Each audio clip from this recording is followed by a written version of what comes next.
The sun has left and forgotten me. It's dark, I cannot see. Your stories don't define you, but how you tell them will. Hi, I'm Sarah Elkins, your host and chief storymaker at Elkins Consulting. Whether you're telling business stories or personal stories, the way you share a story says a lot about who you are. And every professional benefits when they can tell a story that demonstrates what they do rather than trying to tell people what they do. Just remember, listeners, my new course, Job Interview Storytelling, was recently released on Udemy, and you can find that link at elkinsconsulting.com and click on the courses page. You are in for a treat today, listeners. My guest is Sarah T.V. Russell, and you are going to really enjoy hearing her stories. She has reinvented herself many times. And if anything that you take away from this is about reinventing yourself and giving yourself permission to try something different and to follow your intuition and trust yourself, then you will have gotten so much more out of this episode than anything that you can imagine. So, Sarah, welcome to the show. I'm so glad to have you. Oh my gosh, I'm so excited to be here. Thank you. Well, absolutely. The first thing that came to my mind is how we met. And I think it's so funny. My brother introduced us, Eric Elkins, who is a connectedness person in the StrengthsFinder words, which means that he magically knows who needs to meet whom. And he is one of those people that if you give him one of those connect the dots puzzles, like from the kids' puzzle books, it could have 100 or more dots. And within 5 dots of connecting, he will know what that picture is going to be. That's what connectedness looks like for Eric. And Sarah, I just have to start with this. Will you please tell our listeners how you met my brother in Denver, which you only live there part-time, but at the time that you met him, you were living in Denver. Yeah, so I was actually fairly new to Denver and lived downtown, and I had a almost 2-year-old at the time, I believe.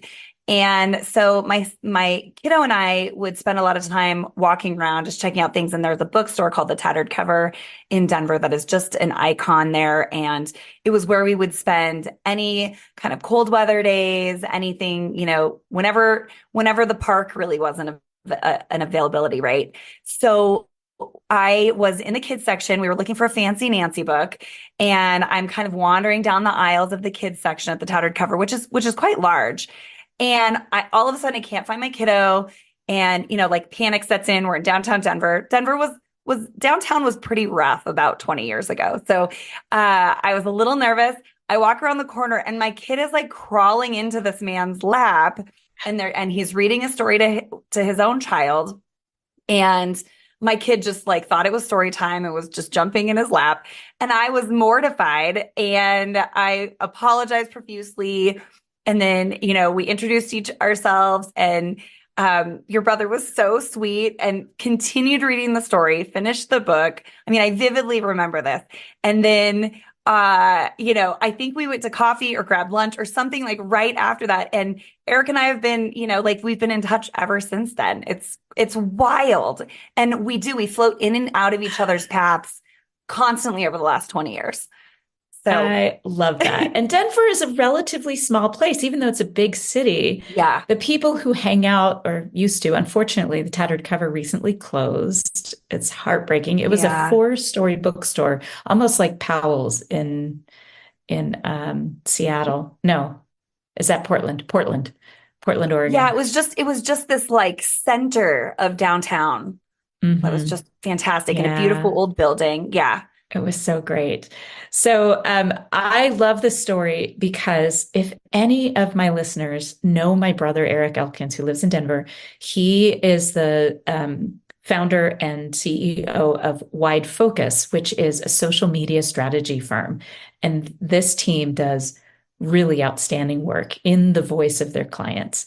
And one of the things that makes this team so great is that my brother has this connectedness. He knows who needs to meet whom. He knows he has this warmth about him that a stranger's child would climb into his lap to read a book with him. And this is part of what makes Wide Focus different from other social media strategy firms. So I just had to Absolutely. put that out there. Got to plug my brother a little bit because he's so good at what he does, and he's such a kind soul.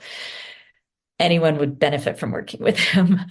Anyway, so as you know, I love to start these conversations beside what we just did with story. And I'd love for you to share with us something about yourself that most people might not know about you. Well, I'd say the number one question that I get is, is TV really your middle name? And so back way a long time ago, what feels like lifetimes ago, I went to film school and, I really wanted to, make an impact with documentary filmmaking. And of course, I was bright-eyed and bushy-tailed, and instead I was making like Coors Light commercials. So that's just kind of the nature. You got to go where the money is. So when I was first trying to get into the business, I wasn't getting a lot of traction. I have a lot of, I didn't have a lot of experience. I was just trying to make my way. And I have a very generic name, Sarah Russell. And one time, I can't remember, I think I was filling out paperwork to get paid. And so, this producer was like, wait, your middle initials are TV? And I said, yeah. He goes, you got to put that on your resume. Like that has to be, your name needs to be Sarah TV Russell. And, I was working in television, so it made sense. So I started doing that. And I started getting booked left and right to work. Like it was amazing. And so, yeah, that's how the TV got, shortened. But my middle name is actually Tobiatha Vey, which is a combination of my father's side. I have a name for my father's side and a name for my mother's side, and they couldn't agree on a middle name. Shocking, they got divorced, but they they combined it, so it's Tobiatha Vey, and I go by TV because no one can ever pronounce it or spell it or anything. So, yeah, that's my little secret that is now out in the world that Oh, I I love that. Oh my gosh. Isn't it funny how one person's insight can make such a huge difference in the path that our life takes? Absolutely. And it's, and I'm married now, and I did not take my husband's name, and I was just like, that's not me. Like, that's not my name. Like, this is my name. And he was just like, yeah, he's like, that would be weird if you took my name. So Oh my gosh, I didn't take my husband's name either. And what's funny is that so many of my friends were surprised by that. And I thought, do you not know me? What would make you think I was going to change my name? And he was okay with it. He didn't expect me to change my name. right. So I love that. Once people know you by that name and it's part of your identity, your name is important. It is. So, and I And it's understand why some people do. Yeah. Well, and it's been with me like through all the trials and tribulations. And I have grown my name like throughout my career in different paths. And it's just I can't imagine being anyone else. It feels like you said, it's a part of the identity. Yeah, it's one thing that no one can take from us, right? Our Exactly. identity can be so tied up in our physical being, whether we're an athlete or like me, a musician. If I lost my voice, a big part of my identity would be gone. Exactly. But my name will always be part of my identity, for better and for worse, right? Right, right. For better or for worse, that's for sure. We all have a past of some sort. So, yes, I love this because it kind of leads me into where I wanted to go in our conversation about reinvention. Because many people feel compelled to change their name as they reinvent because an identity is tied to their name that they don't necessarily want to embrace. And I completely understand that. So when you think about your identity as Sarah TV Russell, you mentioned before I hit record that you have also been a yoga instructor for many years and that you're coming back to that now, even though you have a W-2 full-time job. What was that transition? You go from Sarah TV Russell in TV and filmmaking to the next transition. What was that about? Yeah. Oh my gosh. and each iteration of myself feels like a lifetime ago. It's Mhm. really amazing. And I think when we're younger, we're set out on this path that, like you're supposed to like graduate, go to college, get married, have kids, all in that order, and then your career blossoms and you have this career for decades and it's magical, and then you retire and you travel around in your RV or whatever it is, right? So I think very few generations have that expectation now, but our yeah, generation for sure. Yeah. yeah, People I who grew up in really the 70s, 80s.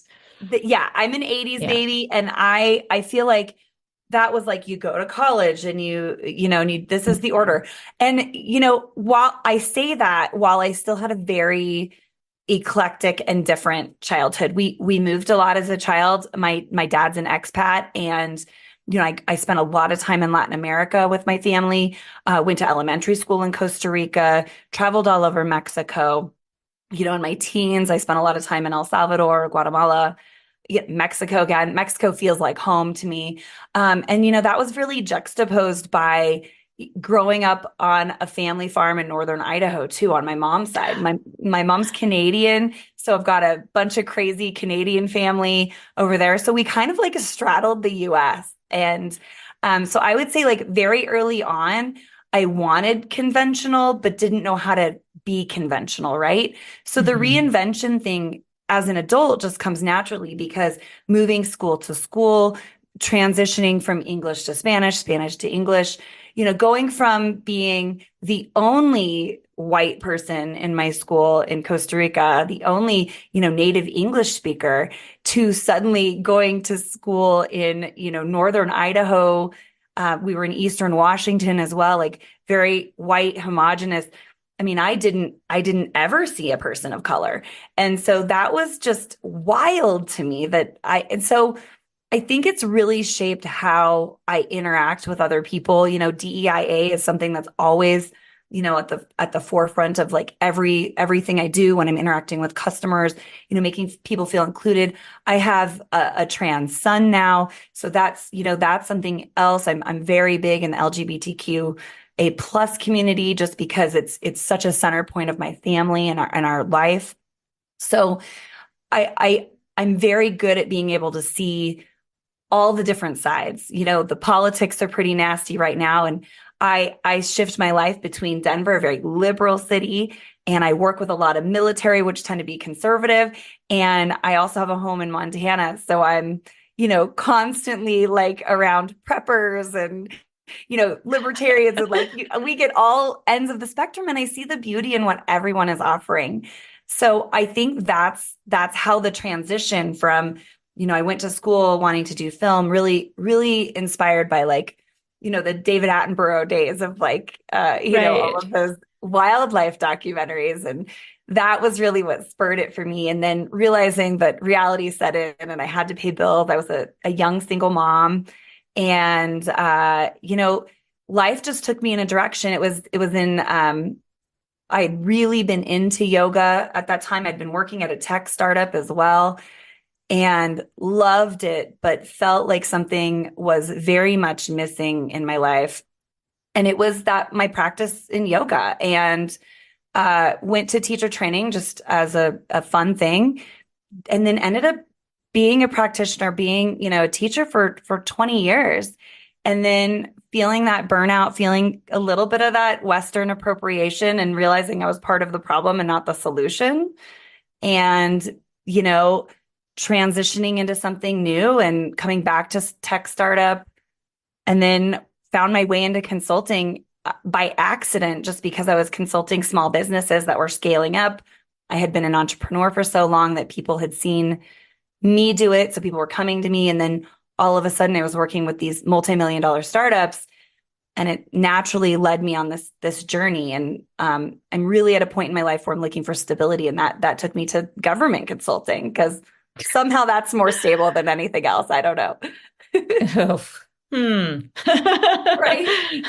That's an interesting concept right now in our current situation in our communities. Right. Yeah. So that's the path. I don't know if that really told the best story, but it's definitely like it shares that meandering.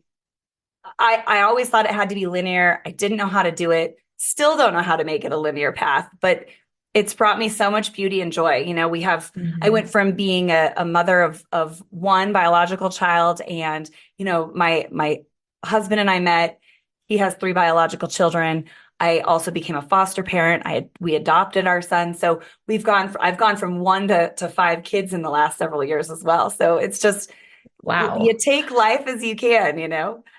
for sure. Well, and I think there are a lot more of us out there that have had these meandering, for lack of a better word, Yeah. careers and lives. One of my dear friends, Wendy, once said she called herself a gypsy careerist. And that term resonated so much with me, partly because I have a lot of respect for people who can pick up and go and not be attached to things and place. I Mm. have a lot of respect and admiration for that because life is so unpredictable that when you have the ability, the self-actualization to be able to just shift so quickly, shapeshift, not necessarily to fit somebody else's needs, but to address whatever is happening around you and still be able to be comfortable in your own skin and still have that self-identity. Yeah, and I think that has actually become my self-identity, my ability to, I don't want to say shapeshift because I feel like what I do has been accidental on purpose, if you've ever heard that phrase Right. before. Yeah, But for sure. I've always been one of those people. I love traveling. I can honestly be comfortable anywhere I can lay down. And I think a lot of it has to do with the giant culture shock between, the US and Latin America, like as a kid. And, I see my husband and he's good at traveling, but man, does he love to be in Montana and be home and, Mhm. work on our home and get his hands dirty and, really feel the earth underneath him. And I really appreciate that. And he really balances me out because I'm kind of head in the clouds a lot. And being able to kind of shift and transition while it looks effortless. A lot of people, I think that's why a lot of people come to me. Right. I'm a certified change manager as well. It's like a natural progression in my life. And it's not. Change is very hard and it takes a lot of work to make it look easy. Yeah, no kidding. Well, it does and it doesn't when it comes down to our natural inclinations. I mean, I can tell you as a strengths finder coach, people with adaptability, we do make change look effortless. And it's not necessarily because it's easy, but because we intuitively understand which battles to fight and which ones not to fight. We don't see things the same way. People with adaptability and their top strengths have a tendency to not see the same constraints that other people see or obstacles. We see them as part of the path. So Yeah. that does look effortless to other people, but really it's just a matter of understanding what battles to fight, which ones to let go. And and then there are people who do prefer that foundational contentedness. And Yeah. if I'm in contentedness for too long, I start to sabotage myself. I poke the bear. Oh, I am a huge self-sabotager. And it Yeah. took a long time to recognize that because it's that comfort zone where I'm just like, wait, this comfort zone is feeling a little constricting. And now I need to like Yes. get out of it, right? Yes, Um, exactly. that's But wild. that's part of why it's so important to know these things about us. Like if we're going to have a successful relationship, whether it's with our partner, significant other, or a kid Mhm. or a parent, we have to know that that's what's happening. So my husband and I have been together. We met in 1995. So we're going on 30 years next year that Wow. we've been together since Congratulations. April. And thank you. Our 27th wedding anniversary is coming up. It'll be in May of 2024. And there have been times where I totally sabotaged our relationship, but didn't know why, didn't know necessarily, certainly wasn't intentional ever, because I Right. would never want to hurt somebody that I love like that. And it wasn't until I started recognizing that I need consistent change where he needs consistent contentedness. Yeah. And now, when I feel like I need change, I make a plan to go visit one of my siblings, or I change up my schedule and with intention, knowing I'm doing it to feed that talent of mine, which is adaptability. And what I like to see in couples, because I actually work with couples sometimes. I'm not a Oh, couples really? counselor. I can put this like right up front. I do not have any credentials in this, but I can identify where communication conflict happens based Hmm. on StrengthsFinder results. And one of the things that I can tell you full on is that when I tell my husband now, I need something to change right now. I'm, I'm going kind of stir crazy. He'll say, go visit your sister, or, what do you want to do next? What project do you want to take on? What trip do you want to start planning? Because he Hmm. knows I need to feed that. And so many times we forget to share these aspects using our words with our partner. So I Yeah. love that you get that and that you understand your husband's need for longer periods of contentedness than what you can tolerate. Yeah, and he'd be happy out in the back country for weeks at a time solo, and I mean, while I love that, I do still relate and feel that I'm an introvert, but I feel like I'm an outgoing introvert. So I really can be on and enjoy being in the office or in front of a crowd, teaching yoga at a conference or something. But, my time where I recharge is really at home on the couch in front of the fireplace with a book and a blanket and my little pug in my lap. I Mhm. just that stillness. And that's been a big adjustment going from a household with one, child that is much older than the rest of our children and suddenly a house full of children. And I was a foster parent. My husband and I kind of met in a way that way. He was a foster parent as well. We had siblings. And so that's that was kind of a beautiful kind of meet cute situation as well. But you know, you find the people that you're supposed to find, good and bad. I just was talking to someone else about this, that those and I think you and I were talking about at the beginning, like those Mhm. difficult situations, those difficult people really start to write our story too. And it's so funny that you're talking about strength finders. I don't believe I even knew this about you. Maybe I did because it's been on my mind. But do you know what this post-it note is right here? Can you see it? Oh, it's your top five strengths. I have it. It sits on my computer all the time. Oh, And I yay. have to remember achiever is number one. And I sometimes burn the candle at both ends. And You're a that's, goal setter for sure. yes. And my husband is very much not. And so I have to look at that and say, okay, we're going to look at this differently. And, I think it's great to know that about myself also and working with teams and clients. And it's, Can anyway, you read I would off your just, talents for us? yeah. So I'm an achiever. So no, top five, achiever, input, futuristic, activator, and relator. And sometimes I feel Oh. like the relator should be higher up. I need to do another test. Well, I think one of the things we forget is that I actually look up to the top six. I Oh, know okay. most StrengthsFinder coaches just stop at the top five because it can get really complicated when you start talking about the Hmm. complexities of how they interact with each other, which talents are surrounded by which talents. But Yeah. the idea that you have achiever and activator is part of why standing still is not a thing for you. Um, eh, Absolutely. because activators constantly have a sense of urgency, and add to that your desire to set goals. You're absolutely, the first thing you do when a project is dropped in your lap is set goals. How Hmm. do I want to, where do I want to see this? What is the future state? And how am I going to get there? And what are the incremental goals I can set? Where my first thing is, oh, I know immediately the fastest, most efficient, easiest route from A to B. And I just take the first step because I'm an activator. I just go. Mm. So I love that. I'm guessing that if you unlocked your full 34, you'd also have adaptability in your top 10, and I partly think from I environmental do. factor. Yeah. Yeah. But Oh, I love that. I love that you have your strengths And finder I in had a front of coaching you. call with with my career coach on Monday, and we were talking about this. This is just so wild. The universe knows. I'm just getting hit with Yeah. it. Yep. So you probably have connectedness too, because people with connectedness don't believe in coincidence. No. We just know that things happen, even if we can't explain it.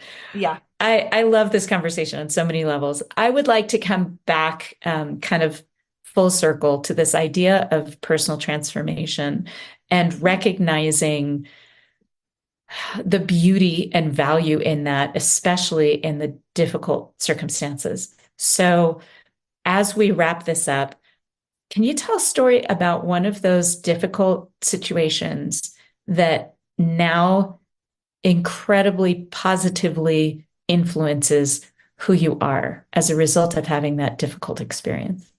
Yeah, I am like yoga is really always at the center of who I am, what I do every morning. I wake up and I meditate no matter what, no matter where I'm at. My husband jokes around that if I don't meditate, he knows because I'm an awful person to be around. I can't collect my thoughts. I'll go a million miles an hour with no like real direction. And it really grounds and centers me. So it's a center point of my life for the last 23 years or so.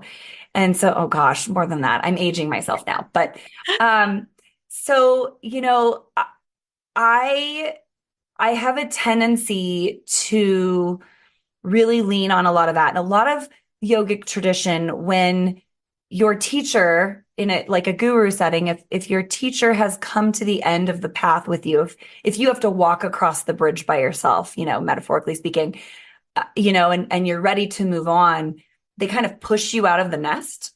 Like they'll, maybe not be so kind to you, give you difficult tasks, really kind of shun you from the community. And that's how a lot of teachers then go on to their own spiritual journey and their own path and then collect their own students, and that is how yoga traditionally, like the branches have been created in yoga. And so I'm a big person that sometimes I wear out my welcome and I have to be pushed out of the nest. And, whether it's, I've experienced some layoffs, which, are a little bit different, but I have held a little too tightly onto things, jobs that may have been toxic, that didn't serve me, clients, business partners.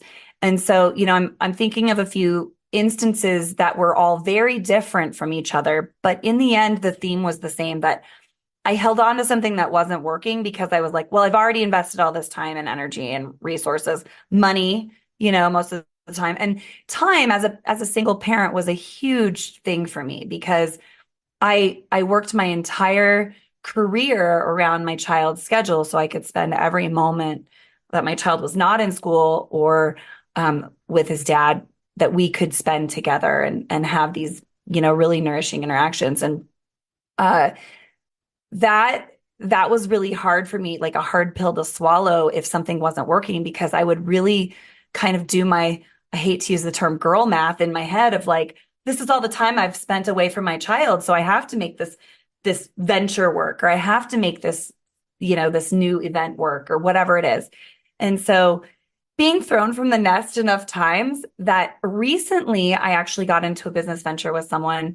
We had a very clear, well, maybe not a super clear definition of what we were going to do, but it was a brick and mortar business, something in Montana. So it would be something that would kind of grow me a bit more, feel a little bit more rooted here. And that the business changed. And I had already been a restaurateur. I'd been a co-owner in a restaurant before, and I knew that was not something I wanted. And that was kind of the direction that this business was going, rather than this other idea that we had had previously. And so as the business kept evolving, I kept seeing, oh, we need more money for this, more money for this. And I actually, with the guidance of my husband, knowing that I need to be thrown out of something rather than gracefully step away from it when it's the right time, he was like, I want you to really examine this, and he was my teacher in this moment. And I realized, like, this isn't serving me. This isn't serving my family. This isn't the direction I want to go in. I don't have this excitement and vision for what's becoming of this business. And so we were able to draw a clear line and make, when you break up a business, it's never comfortable, even if it's something that Right. you want. But I think it allowed me to navigate with a lot more grace. And I think it also gave permission to the other person to navigate it with more grace and do exactly what they wanted, because I could feel myself being the one holding it back. And so Mm. that literally happened last summer. And I was like, wow, it took me 20 years of business and doing stupid stuff and, bad relationships, bad business, bad, Right. all, Right. to get here. And I was so like, it seemed like such an insignificant thing. But I remember making a post about it, I think on Facebook, to some friends because they had asked, because we did it quietly. So nobody knew I had left the business.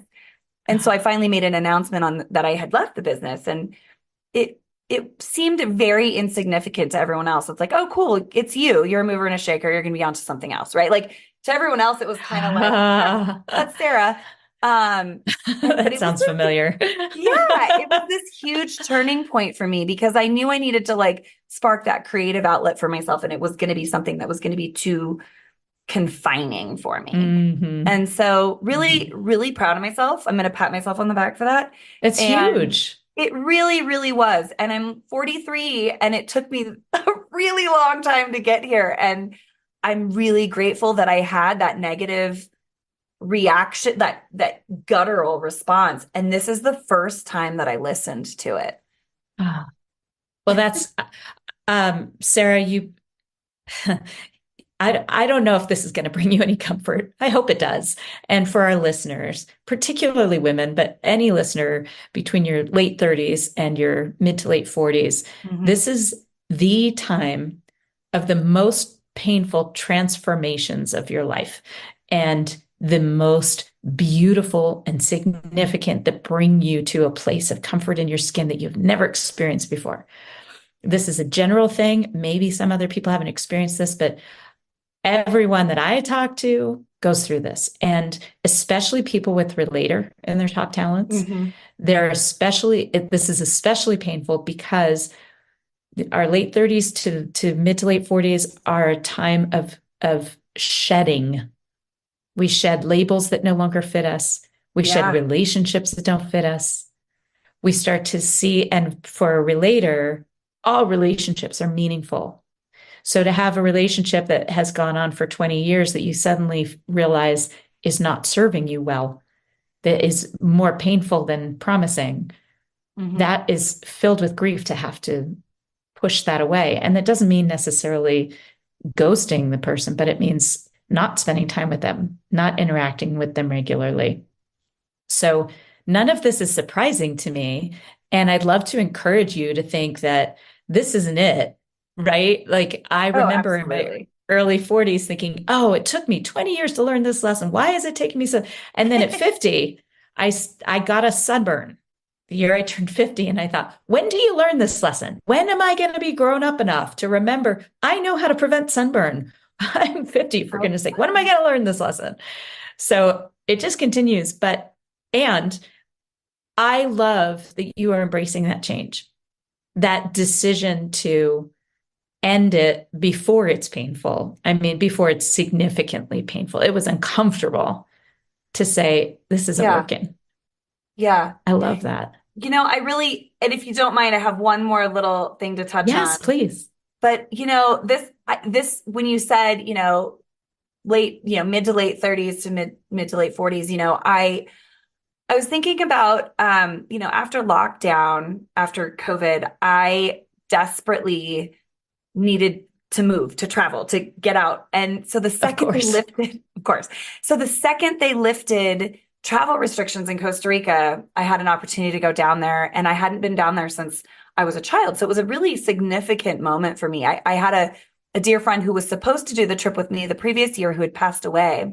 And so there was a lot going on in my life and my mind and my body. And I had been, dealing with some weight gain because I had gotten depressed during COVID. There's just a lot. And I still was like, I'm putting on a bikini and I'm strutting around on the beach. I'm going surfing, like whatever it is. And I had a really dear male friend go down with me. And he had just gone through a divorce. So he, during COVID, so he was kind of shedding his layers as well.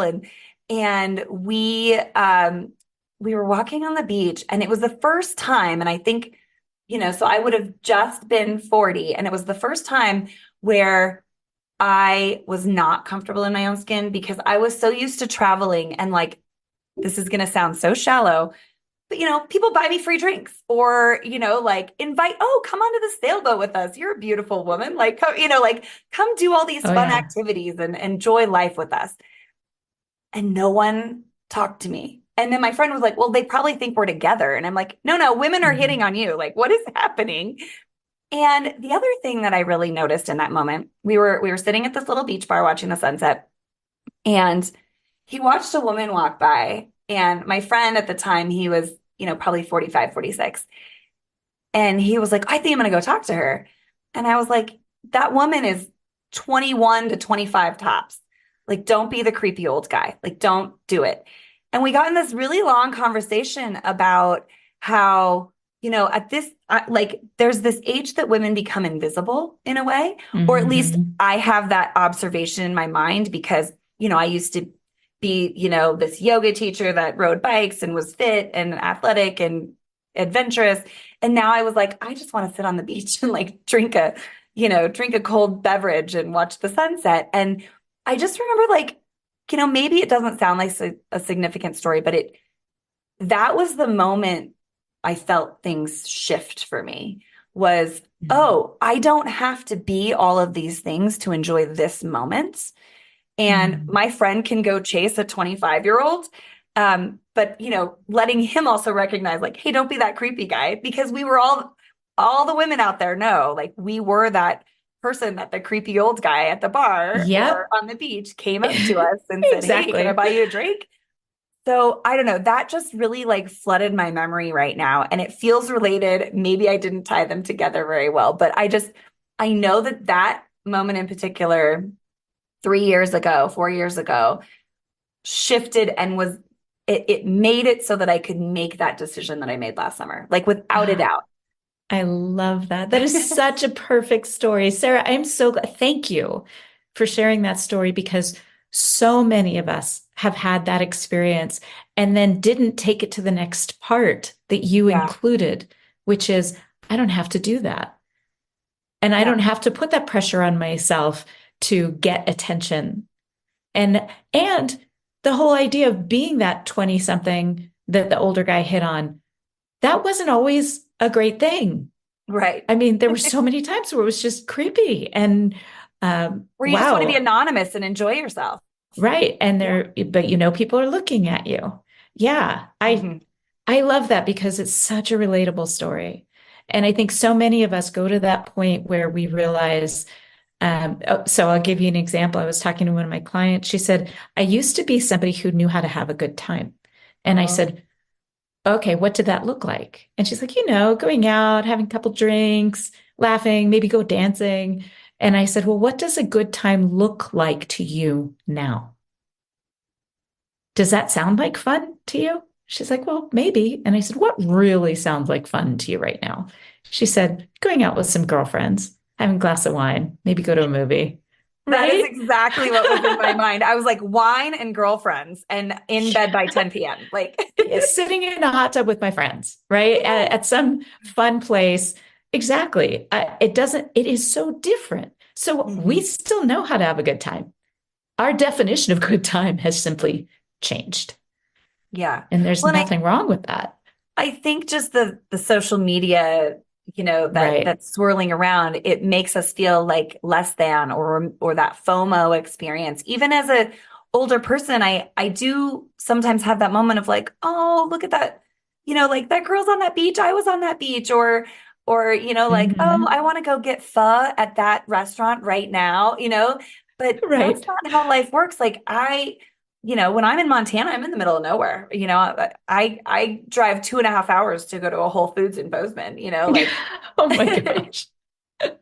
Only because I And prefer the lighting over Albertsons. right. Well, and you can also step outside of your door Mhm. and see a moose walk across your yard.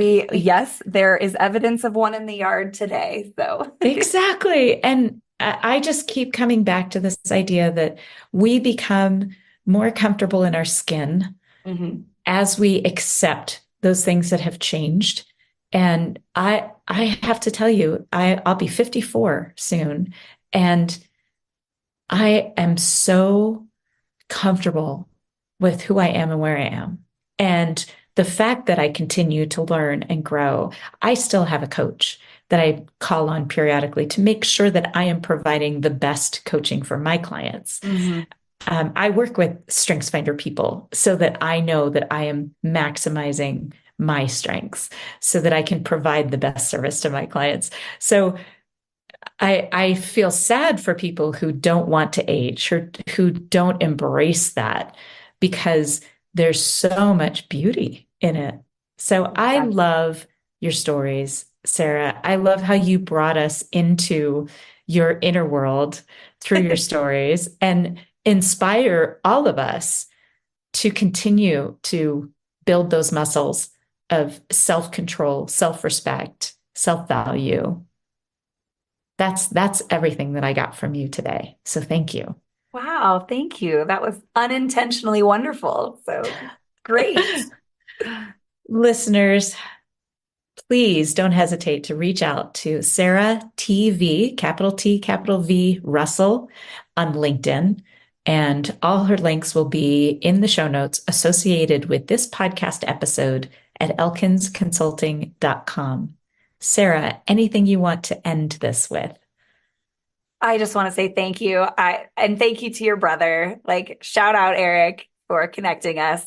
I can't believe that right now we're doing this podcast, 5 hours away from each other, which is so crazy because we have this Denver connection. So Mhm. I have so much gratitude. I put it out into the world early in January. I'm a big manifester, and I said, you know what? I want to get back in podcasting. I want to do some podcasts. And I have been on 3 podcasts in the last 2 months, and I'm so excited. Oh, So I thank you love for that. being a part of that journey. Absolutely. And I can make a couple introductions when we're done. Thank you. Listeners, now it's your turn. Wherever you are in life, what have you found? What experience did you have recently, maybe in the last 5 months or 5 years, that was really hard for you that you can now own and embrace as positive learning lessons? Something that happened, you were kicked out of the nest uncomfortably, or you had a boss who was cruel to you, and all those lessons that we can learn from those experiences. What is your lesson now that you can take into the next part of your life in gratitude and grace for that difficult obstacle or challenge that you experienced? Please share with me in the comments on this podcast episode or send me an email, Sarah Elkins at elkinsconsulting.com. Thanks for listening. Smile, what's the use of crying? You'll find that life is still worthwhile if you just smile.